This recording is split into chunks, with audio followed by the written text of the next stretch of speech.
इसी आवाज के सभी दर्शकों को स्टॉक 2020 की पूरी टीम की तरफ से एडवांस में हैप्पी गणपति और जरूरत थी विघ्नहर्ता की। शेयर बाजार में जिस तरह से पिछले सीरीज में नीरज वॉलिटिलिटी देखने को मिली है, हम लोग दिल से याद कर रहे थे और देखिए बप्पा आ रहे हैं। बप्पा आ रहे हैं और लोग ये कह रहे हैं कि 2 सितंबर के बाद से आप देखिएगा मार्केट में बिल्कुल तस्वीर बदलती हुई दिखेगी और एक बढ़िया तेजी यहाँ पे होगी। बिल्कुल तो उम्मीद हम यही करके चलते हैं कि बप्पा आए तो हमारे लिए बहुत सारी अच्छी खबरें और खुशियाँ लेके आए। बिल्कुल। तो देखिए सोमवार को क्योंकि छुट्टी है, हफ्ते का आज आखिरी कारोबार दिन है, एक लंबा वीकेंड हमारे सामने है, तो हमने सोचा क्यों ना सोमवार को तो आप लोग हम लोग सब अपने घरों में बप्पा को की प्रार्थना कर रहे होंगे, पूजा अर्चना कर रहे होंगे, क्यों ना आज आपके साथ हम लोग सेलिब्रेट कर लें। और इसीलिए हमने शो का आगाज़ जो है वो दरअसल इस नोट पर किया है। बड़ा दिन है आज, देखिए नई सीरीज की शुरुआत है और आज तो वॉरेन बुफे साहब का बर्थडे भी है, तो दिन भर आपको ये 2 बड़े आयोजन CNBC आवाज़ पर आज दिखने वाले हैं। हम आपको बताएंगे वॉरेन बफे ने किस तरह से इन्वेस्टमेंट किया, किस तरह से निवेश के बेहतरीन तरीके अपनाए ताकि आपके जीवन में भी वो चेंज आए, और गणपति की तो पॉजिटिविटी आप सब लोग आज दिन भर CNBC आवाज़ पर देखने ही वाले हैं। चलिए तो इस ऑप्टिमिस्टिक नोट के साथ शुरुआत करते हैं इस खास शो की और देख लेते हैं सबसे पहले ग्लोबल मार्केट से संकेत किस तरह से निकल कर आ रहे हैं। तो कल हमें पता था अमेरिका के बाजार भागेंगे, बढ़िया प्रदर्शन दिखाएंगे, 200-250 पॉइंट ऊपर डाउ फ्यूचर्स था जब भारतीय बाजार बंद हो रहे थे, लेकिन उससे ज़्यादा की तेजी देखने को मिली क्योंकि खबरें यही आ रही हैं कि चाइना और अमेरिका फिर से टेबल पे बातचीत करने के लिए बैठेंगे, करेंगे करार, और ये ट्रेड टॉक्स अगर होंगे तो फिर होप यही होगी कि एक रिलीफ रैली देखने को मिले। तो आज हमारे मार्केट्स में भी वो रैली देखने को मिल सकती है, इसलिए मैंने तो 10 के 10 बल्लेबाज उतारे हैं, गेंदबाजी करने का कोई भी मेरा तो कम से कम मूड नहीं है। ग्लोबली लिंक स्टॉक्स है जिस पर नजर होनी चाहिए आज। ये बताइए आपने किस तरह की टीम बनाई है? देखिए हमने गेंदबाज ज़्यादा डाले हैं। अच्छा। और बाय वाले भी हैं, इसलिए क्योंकि 3 दिन की लगातार छुट्टी है और इसके बीच में वो बहुत महत्वपूर्ण तारीख 1 आएगी जहां से वो ड्यूटी लगनी है। तो दोनों साइड में कुछ भी हो सकता है। अगर बप्पा की कृपा रही और सद्बुद्धि सबके पास रही और अच्छे से ट्रेड डील कर ली गई तो फिर मार्केट यहाँ से बहुत बड़ी तेज़ी दिखाएगा, कोई इसमें दिक्कत नहीं होगा। लेकिन अगर नहीं हुआ तो प्रॉफिट बुक कर लीजिएगा, मुनाफा कर लीजिएगा, और ये शो तो वैसे भी ट्रेडिंग वाला ही है। देखिए ड्यूटी लगेगी ये भाव में है, नहीं लगती तो पॉजिटिव सरप्राइज होगा। Exactly. तो हम लगेगी ये सबको पता है, काफी दिनों से पता है। और देखिए अगर नहीं लगी तो क्या होगा, ट्रंप साहब के बयान अगर कोई भी पॉजिटिव आ जाएगा तो क्या होगा, वो दोनों तरफ बयान देने के लिए जाने जाते हैं। ऐसा नहीं वो तेजी करने वालों के साथ हैं, वो मंदी करने वालों के साथ हैं। दिल हालांकि उनका तेजी में है, क्योंकि आप देखिए डाउ जोन्स में जब वो ट्वीट करते हैं लाइफ टाइम हाई मेरे टेन्योर में, इसका मतलब बताता है कि वो इनहेरिटेंट तो वो बुली हैं। और इसीलिए मुझे लगता है कि अगर आपको ओवर द लॉन्ग वीकेंड भी कोई प्ले लेना है तो मेटल स्टॉक्स में लेना चाहिए। देखिए बहुत पिट गए पिछली सीरीज में, क्या बुरा हाल हुआ है आप सबने देखा, सारे शेयरों ने नए 50-52 वीक्स लोज लगाए, दबाव के साथ ट्रेड देखने को मिला। और देखिए अब जिस तरह से संकेत आ रहे हैं, हफ्ते के आखिरी कारोबार दिन, नई सीरीज के पहले दिन, अच्छा ये भी देखिए नई सीरीज का पहला दिन है, तो हम लोग बहुत लाइट नोट पर सीरीज की शुरुआत कर रहे हैं। और पिछली सीरीज काफ़ी भारी रही है, सरकार ने काफ़ी सारे काम किए बढ़िया वाले आखिरी के कुछ 4-5 दिनों में, लेकिन देखिए FIIs अभी भी बेच कर चल रहे हैं भारतीय बाजार, और DIIs की खरीदारी थोड़ी सी कम हुई है कल के सेशन में। जितना वो बुलिश पिछले 2 ट्रेडिंग सेशन में थे, 4-4 डिजिट की बाइंग देखने को मिल रही थी, उतना बड़ा फिगर कल नहीं निकल कर आया। तो ध्यान रखिएगा शॉर्ट कवरिंग होगी, और शॉर्ट कवरिंग इन संकेतों के चलते होगी कि एक बैठक होगी, चाइना और अमेरिका के बीच में बातचीत होगी और मामला आगे को बढ़ेगा। तो JSPL पर नजर रखिएगा, भाग सकता है ये स्टॉक। टाटा स्टील पर रखिएगा नजर, ये भी अच्छा प्रदर्शन दिखा सकता है। और देखिए JSPL में हमने आपको पहले कहा था बेच कर चलिए, और वो भी सही रणनीति है, लेकिन जब इस तरह की खबरें आती हैं तो फिर वहां पर एक रिलीफ देखने को मिल सकता है। ये लॉन्ग टर्म वाले ट्रेड नहीं है, ध्यान रखिए, आपसे लेकर 3:30 वाले ट्रेड है। स्टॉक 2020 का मतलब यही है, अभी आप सुबह पोजीशन लें और 3:30 बजे क्लोज करें। तो JSPL में भी तेजी देखने को मिल सकती है। टाटा स्टील भी 355 रुपए 40 रुपए तक भाग सकता है। और देखिए 650 रुपए वाला टाटा स्टील इस भाव पे अगर आप बेचेंगे इतनी अच्छी खबर पे, तो कुछ आपको मिलेगा नहीं। Same is the case with Tata JSPL भी देखिए 240-50 का 52 वीक हाई था, इस समय ये 100 रुपए के नीचे फिसल गया है, आधा हो चुका है। तो यहाँ से एक छोटी सी रिलीफ देखने को मिल सकती है, उसको आज आपको ट्रेड करना है। जी हाँ बिल्कुल, मुनाफा होना चाहिए, उद्देश्य यही है हमारा। और मेरी टीम में लेकिन शुरुआत से ही आपको थोड़ा सा खिलाड़ी मिलेंगे बेचने वाले। सन फार्मा और एस्कॉर्ट्स दोनों अलग अलग देखिए बेच के चलिए, इसलिए क्योंकि हम जो तस्वीर लेके चल रहे हैं उसमें बहुत सारे ऐसे फैक्टर्स हैं जो दिक्कत खड़ी कर रहे हैं, जैसे कि आपकी जो बॉन्ड की जो प्राइसिंग चल रही है दुनिया भर में, जो डेट की सिचुएशन बनी हुई है। आरबीआई ने कल अपनी एक रिपोर्ट में बताया कि बहुत ज़्यादा एनपीए में सुधार की संभावना नहीं है, ये बहुत हल्का फुल्का सुधार होगा। ये ऐसे कुछ फैक्ट्स हैं और सबसे बड़ी चिंता ये कि 3 दिन में जो इतनी अनसर्टेनिटी आगे होगी उसके बारे में कुछ कहा नहीं जा सकता। हर पल एक नया ट्वीट आता है, तो ऐसी असमंजस की स्थिति में बहुत मुश्किल होता है ट्रेड करना। तो मुझे लगता है कि जहाँ पे कल तेज़ी बनी है वहाँ आज प्रॉफिट बुकिंग होगी। तो वो लोग जिन्होंने कल सौदा किया था लॉन्ग साइड का, आज डेफिनेटली प्रॉफिट बुकिंग होना चाहिए। तो सन फार्मा 425 और एस्कॉर्ट्स में देखिए ऑटो नंबर इस महीने भी अच्छे आने की संभावना नहीं है। आप नीचे देखिए सीएलएसए की रिपोर्ट चल रही है, उसने बताया कि कहाँ कहाँ कमजोरी हो सकती है, तो वो दिक्कत बनी रहेगी। तो मुझे लगता है इसमें भी सेल पोजीशन रहेगी 500 के टारगेट के साथ। तो एस्कॉर्ट्स में भी बेच के चलिए। ये मुझे रणनीति आपकी बड़ी पसंद आती है। कल जो तेजी हो गई उसमें प्रॉफिट बुक करो अगले दिन। भाई इस समय के बाजार में यही चल रहा है। जो भी आपने ट्रेड लिया है अगले दिन प्रॉफिट बुक आपको कर लेना चाहिए। शॉर्ट साइड पे लिया है तो भी कर लेना तो भी चाहिए, दोनों साइड में। लॉन्ग साइड पे आपको एक दो उदाहरण दिखाता हूँ, ये लोगों को समझा देते हैं। आप देखिए कोल इंडिया एक बार दिखाई डॉक्टर साहब, Correct. और कल हम ये कह रहे थे कि बेचने का दिन परसों था, कल का नहीं था। खबर आई है कल सुबह सुबह आपके सामने कोल के लिए, देखिए कि कोल इंडिया की मोनोपोली खत्म हो रही है। आप दिखाइए डॉक्टर साहब कोल इंडिया, ये देखिए दिन के हाईस पर जाकर बंद हुआ ये स्टॉक। तो क्या ज़बरदस्त प्रदर्शन दिखा रहा था ये कल। उससे पहले हम लगातार कह रहे थे बेचकर चलिए, 52 वीक लोज दिखा रहा था। इवन मंदी वाले पोजीशंस पर भी देखिए खबर आने के बाद आपको एक बार प्रॉफिट बुक कर लेना चाहिए। मैं ये इसलिए कह रहा हूँ नीरज, क्योंकि कल हमने कहा था ड्रेजिंग कॉर्पोरेशन खरीदिए। दिखाइए डॉक्टर साहब ड्रेजिंग, हमने आपसे कहा था स्टेट एसटीसी खरीदिए, एमएमटीसी खरीदिए। स्टॉक 2020 में इसी वक्त इसी समय आपसे ये कॉल दिए गए थे।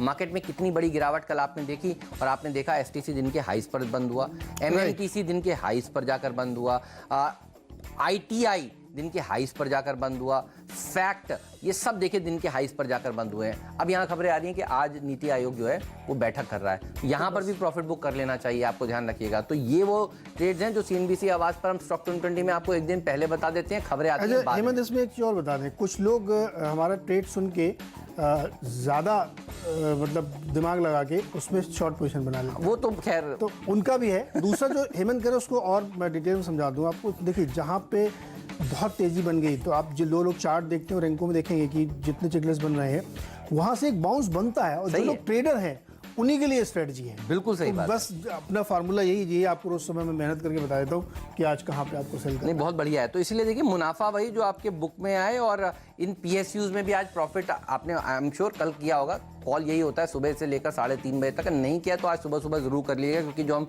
न्यूज़ की एक्सपेक्टेशन कर रहे थे आने वाली है। याद करिए हमने आपको बताया था विस्तार से, हम इसकी बात मुनाफे की तैयारी में भी करेंगे वो न्यूज़ क्या है। लेकिन आज प्रॉफिट बुक करने का दिन है उन पीएसयूज में, और मेटल्स में एक तेजी करने का दिन है। सेल में भी एक अच्छी रैली देखने को मिल सकती है। एक बार डॉक्टर साहब जब भी आपको समय मिले तो दिखाइएगा मेटल इंडेक्स भी किस तरह से, देखिए कल इसने घूम गया था खराब बाजार में। सेंसेक्स निफ्टी का चार्ट और मेटल इंडेक्स को देखेंगे तो सेंसेक्स निफ्टी दिन के निचले स्तर के आसपास जाकर बंद हुआ है, और मेटल इंडेक्स दिन के हाईस पर जाकर बंद हुआ है। तो देखिए मेटल स्टॉक्स में कल छोटी सी तेजी देखने को मिली थी, और लोग जो ये देखिए मेटल इंडेक्स डेज हाई पे जाकर बंद हुआ है। इसका मतलब क्या है कि कल ही देखिए समझ में लोगों को आ रहा था धीरे धीरे, क्योंकि संकेत आ रहे थे कि चाइना और अमेरिका बातचीत करना शुरू करेगा, तो ये आज रैली और बढ़ सकती है।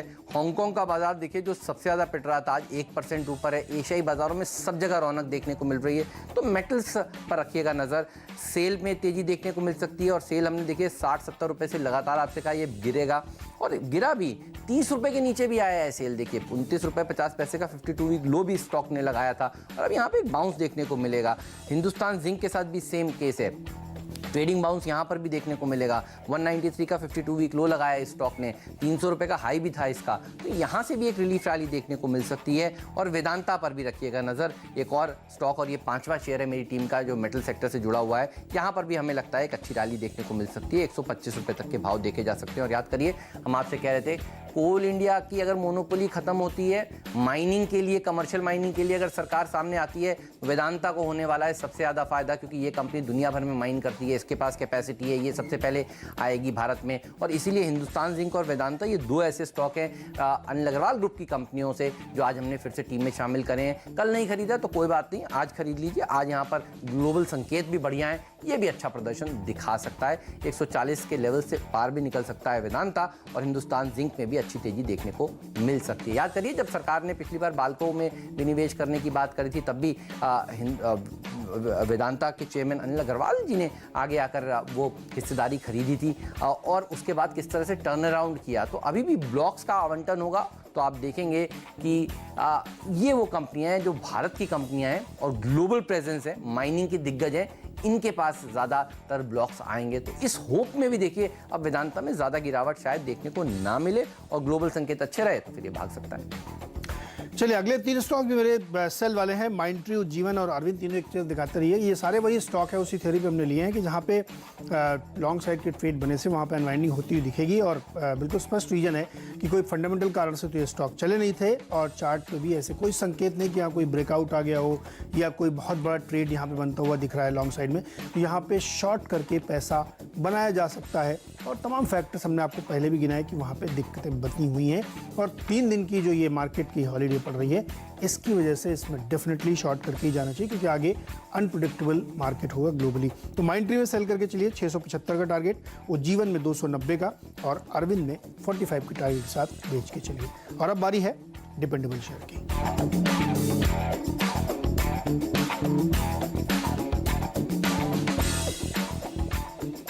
JSW स्टील होगा मेरा मिस्टर डिपेंडेबल खिलाड़ी और ये भी मेटल कंपनी है। यहाँ पर भी एक रिलीफ रैली आज के सत्र में देखने को मिल सकती है। अच्छी तेजी यहाँ पर इसलिए बनेगी क्योंकि एक्सपेक्टेशंस यही होंगी कि चाइना और अमेरिका अब बातचीत करे। देखिए बहुत बयानबाजी हो चुकी है और अब पॉजिटिव साइड का बयान किसी को अनुमान नहीं था कल के सत्र में कि आ जाएगा इनकी तरफ से और इसलिए अमेरिका के बाजारों में भी एक रिलीफ रैली देखने को मिली। तो रिलीफ रैली मेटल्स में भी बनेगी। JSW स्टील भी देखिए काफ़ी पिट चुका था और कल भी अगर आप देखें तो मेटल स्टॉक्स ने नीचे से घूम गए थे। जिन्होंने बेचा मेटल स्टॉक को सुबह तो उनको कुछ खास फायदा हुआ नहीं और इसीलिए हमें लगता है कि इस तरह के स्टॉक्स आज और ऊपर पुल बैक में आपको ट्रेड करने चाहिए। 220 के टारगेट्स के साथ इसको भी आज के सत्र में आप अप्रोच कर सकते हैं। चलिए मेरा डिपेंडेबल है नेस्ले और इसको मैंने कई बार टीम में शामिल किया और आपको बताया था कि इसको खरीदारी करके चलिए, बहुत ही मजबूत ज़बरदस्त कंपनी है और अब देखिए 12,700 के ऊपर ये स्टॉक ट्रेड करता हुआ दिख रहा है। जब ये 11,000 के आसपास था तब हमने आपसे कहा था कि इसमें बहुत सारे नए प्रोडक्ट लॉन्च होने वाले हैं। इनकी एजीएम के बाद जो उन्होंने कमेंट्री दी थी वो बहुत पॉजिटिव थी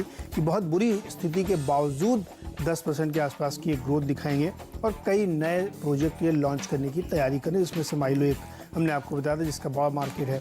इसके अलावा इनके ग्लोबल पोर्टफोलियो में बहुत सारे ऐसे प्रोडक्ट हैं जिनको हिंदुस्तान में उतारने की तैयारी है। तो ये चूँकि नेटवर्क बहुत सॉलिड है, मार्केट बहुत स्ट्रेंथ है और ब्रांड वैल्यू तो अनमैच्ड है कि मतलब नेस्ले का प्रोडक्ट आप आंख बंद करके लेते हैं। तो यहाँ पे खरीदारी करके चलिए। मैगी के 13 वेरिएंट्स आ गए कि शायद अब याद करना ही बड़ा मुश्किल है कौन कौन से है। 13,000 का टारगेट आज के लिए है लेकिन इसको होल्ड करिए।